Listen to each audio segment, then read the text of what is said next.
Oh, don't you look simply divine, my dear husband, sleeping after his big day. For so long I wanted to have you, to hold you, and here you are. Granted, you're in my basement locked up and muzzled, but I had no choice.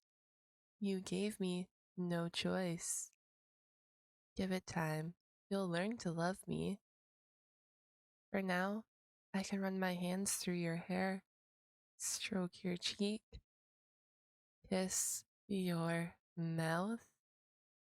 Well, it'll be a better kiss when I'm not kissing all that silk in your mouth. But again, you left me no choice. Oh, you're starting to come around? That's it, my dear husband. Wakey, wakey. That's my good boy. Don't stress out too much. Follow the calming sound of my voice. Here, let me get your blindfold off. There we go, baby. Go ahead. Take a look around at your new home. You have a bed, a bathroom, even a place to be on your computer. Except you won't have internet. I can't risk you alerting anyone as to where you are. Some other woman might find you here and take you from me. I don't want to have to do something I'll regret. You wouldn't want that, would you? After all, we're newlyweds.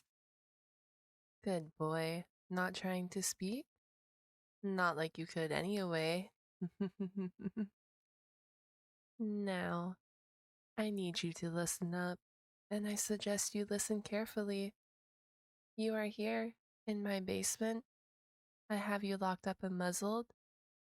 Please, darling, don't try to speak.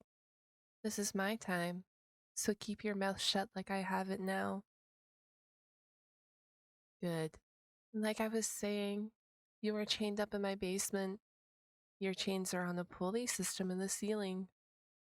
Your hands are cuffed in front of you.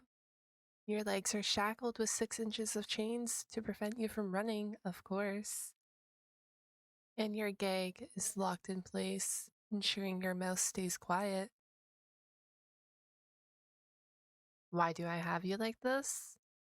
Because of your attempts to escape. Your actions at my wedding. You could have been a good boy and accepted your fate. But no, you tried to escape. Twice, mind you. And when it came to your vows, you shook your head no. How dare you? I think this punishment will hurt me more than it will you. Your punishment is to remain down here, in solitude, while you see the errors in your ways. And no, the gag isn't coming out. Silence is golden, and I don't need you trying to dissuade me from my plans with you. You will stay down here for 3 weeks to get accustomed to your new station in life. As my husband, my love, my darling. Why 3 weeks, you wonder? Well, 1 week for each infraction, 2 escape attempts, and your obstinance at the altar. 3 weeks is more than kind in my opinion. You will have limited run of your new room, only during the day that is. At night, you will be confined to bed, tied down so you get the sleep you so desperately need. And to keep your gorgeous body looking perfect, it is why you're here. Your looks, your charm. If you weren't so resistant, you'd be a perfect husband, and I wouldn't have to keep you under lock and key. But things aren't always so tidy, are they? But it's good that you're married to a dedicated and persistent wife. I'll turn you into my perfect husband, no matter how long it takes. No matter what I have to do. This is what wives do after all, isn't it? Support the ones they love.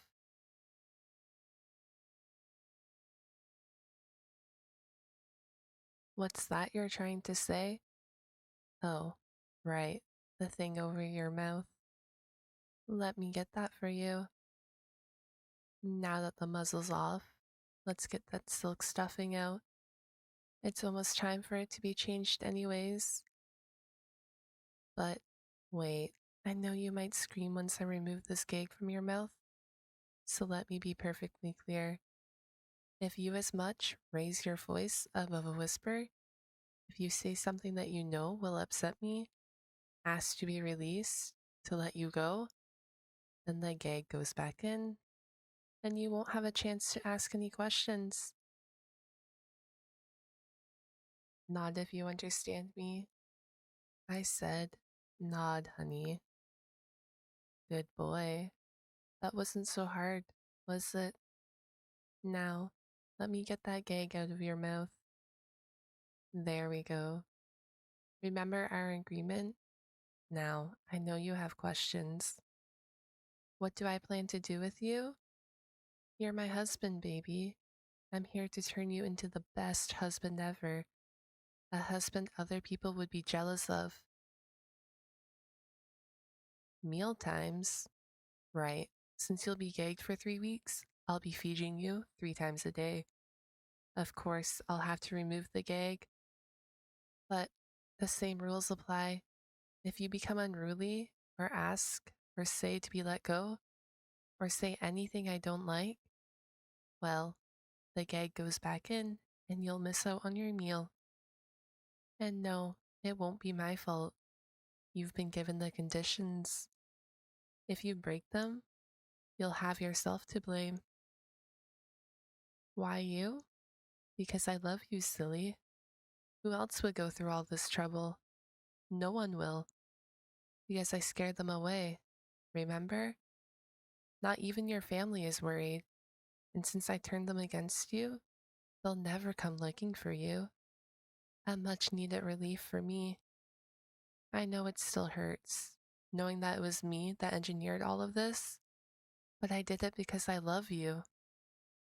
Ah, don't cry, baby. You know this is how it needs to be. At least, until I can trust you. And given your recent escapes, that may take some time. But there's nothing I won't do for my love. You'll see. Well, I am going to head upstairs. It's almost supper time, and I want to surprise you with a great meal. Our first together as husband and wife. Meanwhile, let's get that gag replaced, shall we? Please don't. I'm sorry, but you don't have a say in that matter. And now, you literally don't. I'll leave the muzzle off for now. You sit quietly and contemplate what you did to me and how you hurt me by trying to run off like that.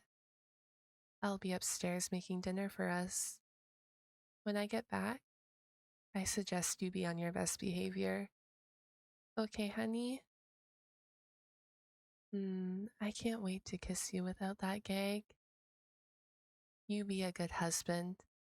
I'll be back soon to feed you. I love you, my darling husband.